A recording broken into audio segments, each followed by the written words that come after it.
오늘은 깨진 유리창의 법칙이라는 제목 가지고 하나님의 말씀 증거하겠습니다. 느헤미야를 이제 처음 시작할 때 제가 이 제목을 가지고 시작했습니다. 나는 왜 각주만 달까? 라는 제목으로 제가 말씀을 준비했습니다. 그러니까 뭐냐면, 왜 나는 맨날 남이 잘된 거, 남이 잘 됐답니다. 남이 이렇게 성공했답니다. 어느 교회는 이렇게 부흥했더랍니다. 어느 사람은 이렇게 축복받았답니다. 누구는 시집을 잘 갔답니다. 누구는 장가를 잘 갔답니다. 이런 얘기만 할까?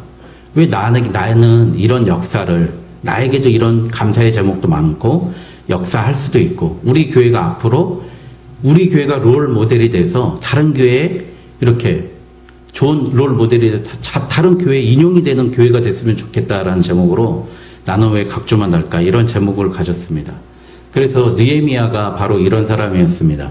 느헤미야가 여러분 아시다시피 경호실장 아니면 청와대 부속실장 아니면 비서실장 비서실 차장 정도 되는 그런 높이에 있는, 지금에 있는 가장 강력한 나라 페르시아, 그러니까 미국의 이런 경호처장 정도 되는 사람이었습니다.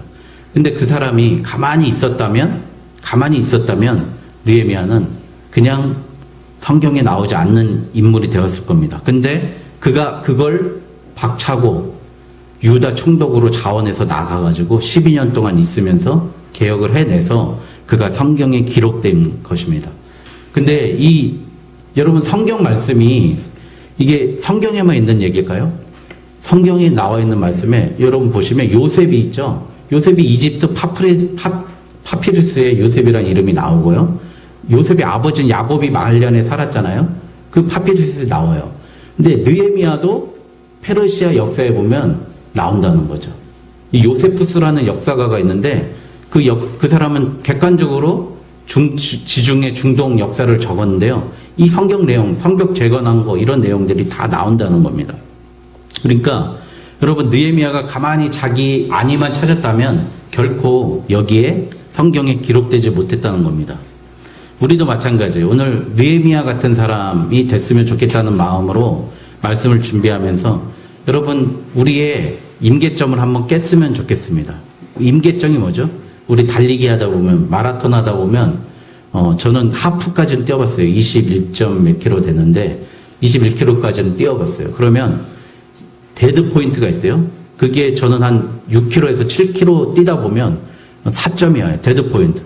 근데 거기를 넘어서면 그 다음부터는 힘들진 않아요. 숨이 벅차거나 힘들진 않는데 끝까지는 뛸 수 있는데 그 다음부터는 힘든 게 뭐죠? 발이 까져서 힘든 거지. 물리적인 고통이 있어서 그렇지 뛰는 데는 하나도 어려움이 없습니다. 그 4점. 우리가 그 데드 포인트를 넘지 못하기 때문에 임계점을 넘어야만이 우리가 하나님 앞에서 쓰임받는 사람이 될 수 있습니다. 그래서 그런 임계점을 넘는 사람, 자기의 4점을 넘는 사람, 그런 사람이 되려면 우리가 어떻게 될까? 그런 말씀 한번 오늘 준비해 봤습니다. 그래서 첫 번째, 아픔을 간직하는 사람이 되었으면 좋겠다는 겁니다. 여러분들 아픔이 많이 있지 않습니까? 자기 자신에 대한 아픔, 남에 대한 아픔. 근데 느헤미야는 보면 자기는 그러니까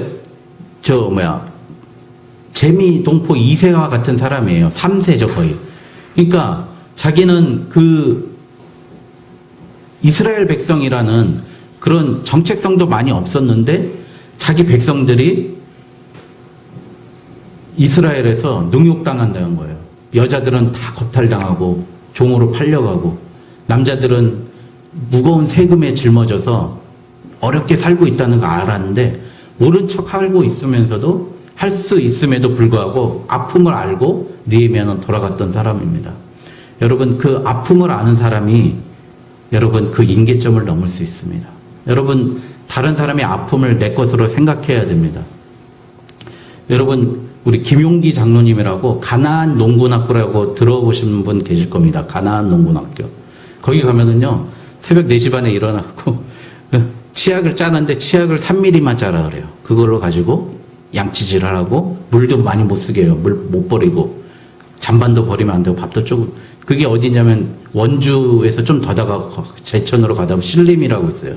거기에 가나안 농군학교였는데 거기 이제 5박 6일 요즘엔 대기업들이 많이 들어가서 거기 대기업 신입사원들 들어가서 트레이닝을 많이 받습니다. 그 김용기 장로님이 하시는 말씀이 그겁니다. 일하지 않는 자 먹지도 말라. 우리나라 60년대 보니까요, 제일 문제가 남자들이 일 안 하고 먹고 노는 사람들, 일하지 않는 자 먹지도 말라. 그 구호입니다. 여러분들 그거를 깬 거예요. 우리나라 남자들 다 모아놔가지고 그걸 깬 겁니다. 김용기 장로님이.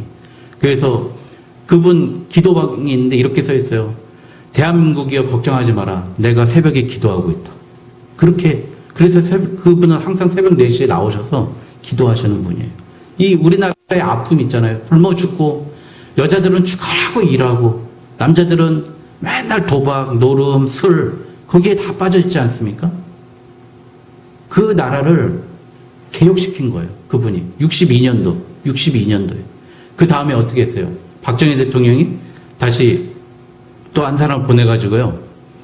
유영태라고 그분을 덴마크에 보내가지고 덴마크에서 배워가지고 와서 또 새마을 운동을 했어요. 우리나라의 그 아픔을 아는 사람이 이렇게 바꿔냈습니다. 개혁을 했다는 거죠. 여러분, 우리도 남의 아픔을 알았으면 좋겠어요. 그러면 우리가 우리 인계점을 깰 수 있습니다. 여러분, 선교사님들이 굶어 죽었다는 분 봤습니까? 여러분, 선교사님이 원칙적으로 하면 굶어 죽어야죠. 무슨 돈으로 선교를 해요? 누구를, 거기 가면은, 근데 선교사님들이 굶어 죽었, 그분들은 다른 사람을 살리기니까요. 자기 살리는 거는 아무 문제가 안 한 거예요. 자기 살아날 능력이 있는 거예요. 이스라엘 랍비들 아시죠? 랍비들은요, 꼭 한 가지 전문적인 기술, 세상에서 먹고 살 수 있는 전문적인 기술을 한 가지를 배워야만이 랍비가 될 수 있다고 합니다. 여러분, 그래서 사도 바울도 뭘 했어요? 텐트 치는 일을 했다는 거예요. 여러분, 지금 텐트 치는 게 지금으로 보면 거의 목수하고 똑같은 거 아닙니까? 목수 얼마나, 여러분들 목수 우습게 보지 마세요. 목수가 설계도 다 짜고 설계도대로 다 만드는 분이거든요. 사도 바울이 집을 다 지었던 사람이에요. 그러니까 이스라엘에서 랍비가 될, 선생이 될 사람들은, 회당의 지도자가 될 사람들은 성경만 아는 게 아니라 먹고 살 기능도 가르쳤던 겁니다. 저는 죄송한 얘기지만 간증을 하다 보면 저희 형제, 상당히 어려운 처지에 있는 형제가 있었어요. 저희 형님이 있었는데. 오늘 차를 고쳐야 되는데 차 고칠 돈이 없어서 우리 모임에 못 오겠다는 거예요. 근데 갑자기 그날 눈물이 펑펑 쏟아진 거예요. 사무실에 있는데.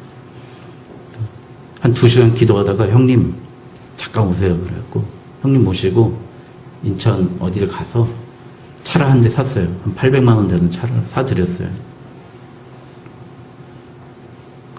그런데 그 차를 사드리고 나니까 형님이 사업이 번창한 거예요. 그때부터. 나아지는 거예요.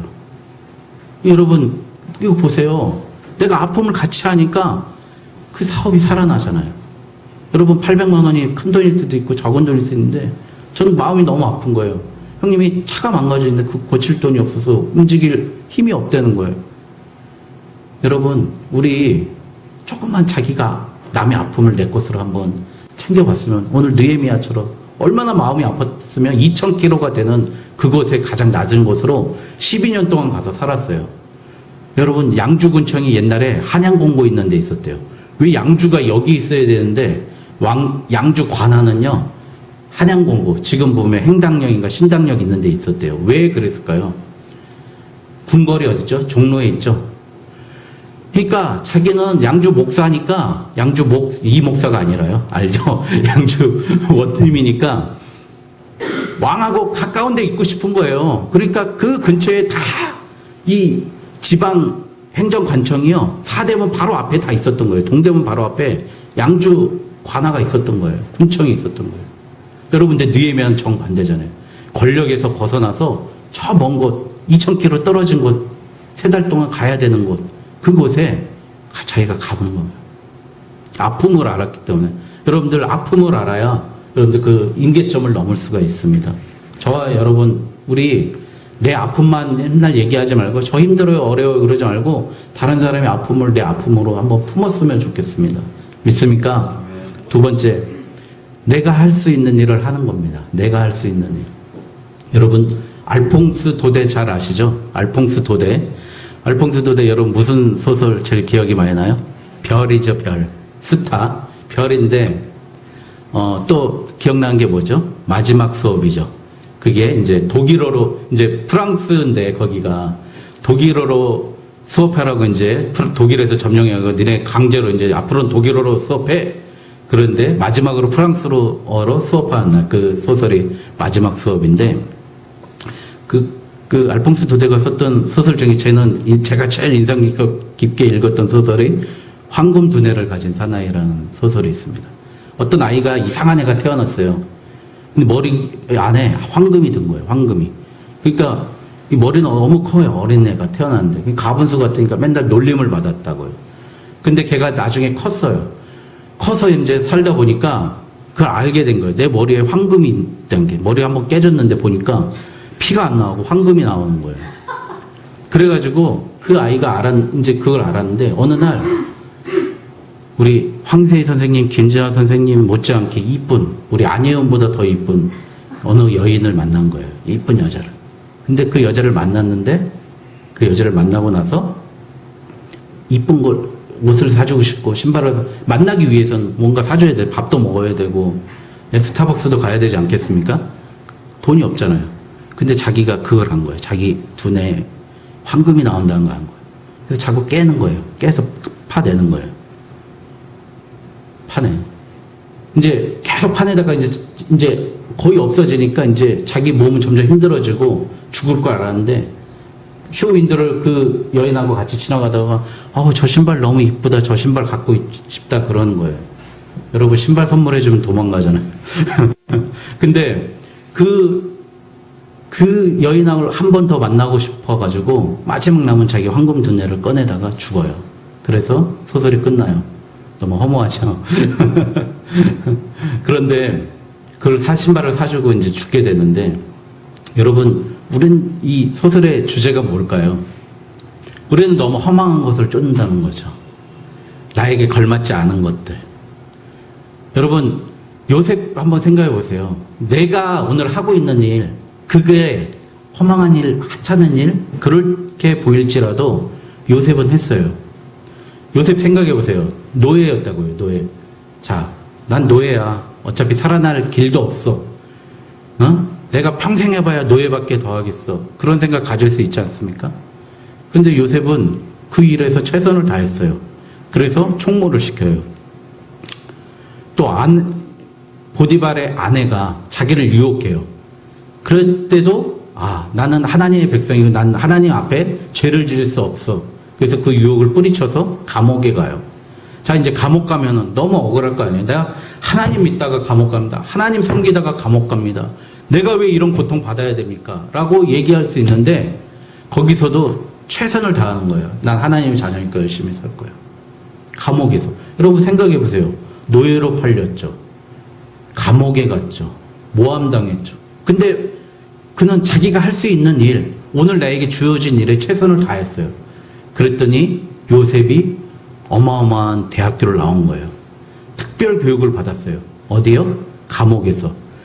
정치범들을 수용하는 그 감옥에서 떡 굽는 관원, 술 맡은 관원. 그러니까 뭐예요? 지금 다시 얘기하면 느헤미야처럼 애굽의 경호실장, 비서실장, 그리고 반란하다가 온 사람들, 체제를 부정했던 사람들이 요셉을 만나서 요셉한테 어마어마한 지혜와 지식을 가르쳐 준 거예요. 거기서 다 배워가지고 요셉이 꿈은 해석한 건 어렸을 때부터 잘했잖아요. 그러니까 그 꿈에 해석하는 사람들한테 그 감옥에서 배운 걸 합쳐가지고요. 총리가 되는 거예요. 그래서 이집트가 가장 막강하게 이집트 중앙 집권적으로 흉년이 날 때 땅 다 사들이고 그랬던 나라 그 총리가 되었던 겁니다. 여러분 내가 할 수 있는 일을 하는 겁니다. 주어진 과제, 오늘 나에게 주어진 과제는 하나님께서 충분히 할 수 있는 힘을 주셨습니다. 여기 마찬가지예요. 느헤미야도요. 자, 가겠습니다. 내가 가서 성벽 다시 짓고 저 나쁜 놈들 다 무찌르겠습니다. 그러지 않고요. 4개월 동안 자신의 일을 충실히 했어요. 기회를 기다리고 있었는데 마침 아닥사스다 왕하고 그 자기를 좋아하는 부인이 있을 때 너 왜 근심해? 걱정해 줄 때 저 정말 저 고향이 난리가 났습니다. 가보고 싶습니다. 그럴 때 들어주는 거예요. 여러분 기회는 분명히 옵니다. 여러분 어느 자리에 있든 분명히 하나님 기회를 주실 겁니다. 여러분 그 자리를 지켜야 됩니다. 내가 할 수 있는 일을 해야 됩니다. 황금돈에 파먹지 말고 허망한데 나의 모든 에너지를 쏟지 말고 하나님께서 가라 하시는 곳, 있으라고 하시는 곳에서 내가 할 수 있는 일을 해야 됩니다. 세 번째, 내가 100% 동의와 지지를 받을 수 없다는 거 인정하십시오. 여러분 저도 그래요. 내가 나한테 9가지 칭찬해줘도 솔직히 한 사람이 나한테 비난해버리면요, 저는 그 비난만 기억이 남더라고요. 여러분도 그렇죠.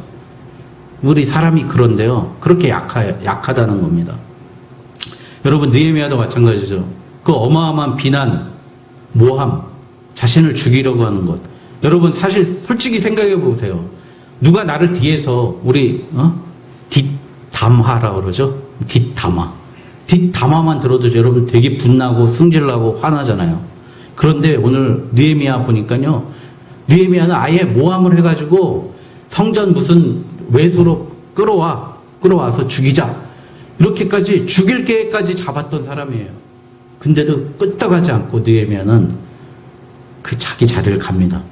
100% 동의와 지지 우리 받을 수 없습니다. 여러분 우리 마찬가지예요. 여기서 우리가 아무리 선한 일하고 좋은 일 한다 그래도 여러분들 지지를 다 받을 수 없다는 겁니다.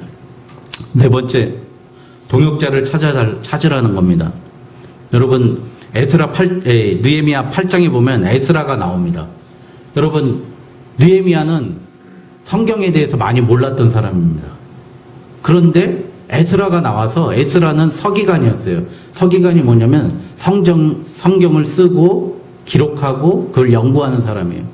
에스라가, 대제사장인 에스라가 나와서 종교적인 부분을 에스라가 다 처리해 줬다는 겁니다. 여러분 우리 2주 전에 참 좋은 교회 갔잖아요. 참 좋은 교회 가서 제가 참 좋아하는 교회입니다. 왜냐하면 제가 힘들고 어려울 때 찾아가면은 목사님 저를 너무 이뻐하시고 좋아해 주시고 저에게 격려해 주시고 제 아이디어라는 생각도 많이 알려주십니다. 여러분 목사님이 항상 저보고 저를 동역자라고 생각해 주시는 거예요. 내가 없는 부분 많이 가지셔서 부럽다고, 나도 배워야 되겠다고 이렇게 말씀하십니다. 여러분 내가 없는 부분, 내가 그거 찾으려고 하지 말고 다른 사람한테 도움을 구하십시오. 여러분 다 도와줄 수 있습니다. 여러분 우리 3주 전에 비전 트립 갔잖아요. 비전 트립 가가지고 제주도 그 윤용수 목사님 있는 그 펜션이 있어요. 그런데 어느 날 그 윤용수 목사님이 한 3, 4일 전에 저한테 메일이 왔어요. 7장이나 되는 A4지로 7장 된 메일이 왔어요. 내가 이거 우리 그 펜션을 홍보하는 메일을 만들어서 아는 사람들한테 다 보내겠다는 거예요. 그럼 이걸 열어보면 내용이 어떤지 한번 검토를 해달라는 거예요, 저한테. 그걸 저한테 보내주셔서 참 감사했어요. 어떻게, 그 장군님 출신의, 예? 청와대 종합상황실장도 하신 분이 어떻게 나한테, 보낸 사람이 4명밖에 안 돼요. 그러니까 저는 좀 고맙더라고요. 한 분은 그때 같이 예배드렸던, 기도하셨던 목사님, 한 분은 나, 다른 2분은 제가 모르는 분. 그러니까 자기가 아는 분 중에서 도움을 청할 수 있는 분들에게 도움을 청하신 거예요. 그래서 보니까 이걸로는 안 되고 매일 누가 열어보지도 않잖아요, 요즘에. 예? 그래서 제가 블로그를 만들어 드렸어요. 여러분, 제주 교회가 있는 소망 펜션 치면은 블로그에 다 나옵니다. 한번 지금 해보셔도 좋습니다. 교회가 있는 소망 펜션 쳐보시면 나와요. 그래서 보내주신 사진 가지고 블로그를 만들어 드렸어요. 목사님 만들어 드리니까 목사님께서 내일 귤을 한 박스 보내주신다고 그러십니다. 여러분 내가 못하는 거요, 다른 사람이 할 수 있는 부분 얼마나 많이 있습니까? 할 수 있습니다. 여러분 잘할 수 있습니다. 도와줄 사람이 있습니다. 여러분 우리 한계 내가 뛰어넘으려고 하지 말고 동역자를 찾기를 바랍니다. 여러분 특히 여러분 제가 부탁드리는데 저 같은 목사님, 전도사님, 우리 사역자들하고 가까이 지내세요. 친하게 지내세요. 특히 목사님하고. 전도사님보다 목사님이 좋은 이유는요, 목사님은 하나님께 정말 축복을 공식적으로 권할 수 있는 권한이 있잖아요. 그래서 축복 기도를 하지 않습니까? 여러분, 여러분들을 위해서 축복을 구해줄 수 있는 사람하고 가까이 지냈으면 좋겠습니다. 여러분의 저는 언제든지 여러분들의 동역자가 될 테니까 여러분도 동역자가 되셔서 나를 도울 수 있는 사람, 나의 약점을 보완해 줄 수 있는 사람을 찾으시길 바랍니다. 5번째, 마지막으로 정리정돈을 잘해야 됩니다. 너무 디테일한 얘기를 했나요? 제가 청소력이라는 책을 읽어봤습니다. 우리 15분, 하루 15분 정리의 기술이라는 책이 되게 인기가 있었죠. 그 책이 나오기 전에 일본에서 이미 나왔던 책인데 청소력이라는 책입니다. 일본 동경에 있는 디즈니랜드가 여러분 다 아실 거예요. 너무 꿈의 나라고 행복한 나라잖아요. 그 이유가 청소 요원이 3,000명이 있답니다. 그리고 15분에 한 번씩 청소를 한답니다, 거기를. 그러니까 꿈의 나라, 행복의 나라가 된 것 같습니다. 근데 여기에 나온 거 보니까 깨진 유리창의 법칙이라고 여러분들 나옵니다. 뉴욕에 있는 지하철 낙서를 지움으로써 범죄율이 75%가 감소됐다는 거죠. 또 나이팅게일 아시잖아요. 나이팅게일 간호사. 나이팅게일이 크리미아 전쟁 중에서 영국 육군 병원의 사망률이 42%였대요. 그런데 그 병원을 찾아가서 청소를 했더니 사망률이 2%로 줄었다는 겁니다. 그래서 이 사람은 우리의 마이너스 에너지를 없애는 방법이 바로 환기시키고 버리기, 오염을 제거하는 거, 정리정돈. 그리고 5번째가 여러분들 소금을 볶아가지고요 바닥에 확 뿌리고 그걸 진공청소기로 돌리면 집안에 그 나쁜 냄새고 그 습한 것도 다 날아간다고 그러더라고요. 이 책을 읽고 난 사람들이 쓴 수기가 있어요. 그런데 어떤 사람은 실직의 위험이 있었는데 잘릴 위험이 있었는데 거기서 이겼다는 거고요. 또 어떤 한 여인은 맨날 유부남만 좋아하는 거예요. 아가씨가. 그런 그 여인의 근데 이제 지금 어느 날 딱 봤더니 내 방이 너무 침침하고 우울하다는 거예요. 그걸 다 청소하고 보니까 내가 그동안 왜 이렇게 살았지 그걸 알았다는 거예요. 그런 사람도 있었다는 겁니다. 그 빚에 허덕인 사람도 빚에서 이겨나고 그랬답니다. 그래서 이분이 하신 얘기가 걸레를 준비하고 고맙습니다. 감사합니다. 아리가또 고자이마스 했겠죠. 이렇게 했다는 겁니다. 여러분 우리 정리정돈만 잘해도 우리 지금 살고 있는 한계가 극복될 수 있다고 합니다. 여러분 느헤미야가 오늘 13장 오늘 읽은 중에서 여러분 생각나는 게 뭐예요? 이방족속하고 산 사람, 그쵸? 이방족속 산 사람 머리털을 뽑고 때렸다고 그랬잖아요. 이 지저분한 거 정리했다는 겁니다. 여러분 대제사장이 손자가 산발랏, 그러니까 사마리아의 총독하고 사돈을 맺은 거예요. 여러분 그게 뭐예요? 사마리아 총독 산발랏이 맨날 느헤미야 죽인다는 사람이 대제사장이 느헤미야 죽였다는 사람하고 결혼해버립니다. 그 쫓아 떠나게 하였느니라 28절에 여러분 다 정리했어요. 느헤미야가 한 행동이 바로 정리했다는 겁니다. 여러분 우리 삶 속에서 정리정돈을 이제 좀 했으면 좋겠습니다. 실질적인 정리정돈, 우리 삶의 정리정돈. 그래서 자기가 가야 될 길, 자기가 해야 될 길, 내가 할 수 있는 일 하는 저와 여러분 되시길 주님의 이름으로 축원드리겠습니다. 다 같이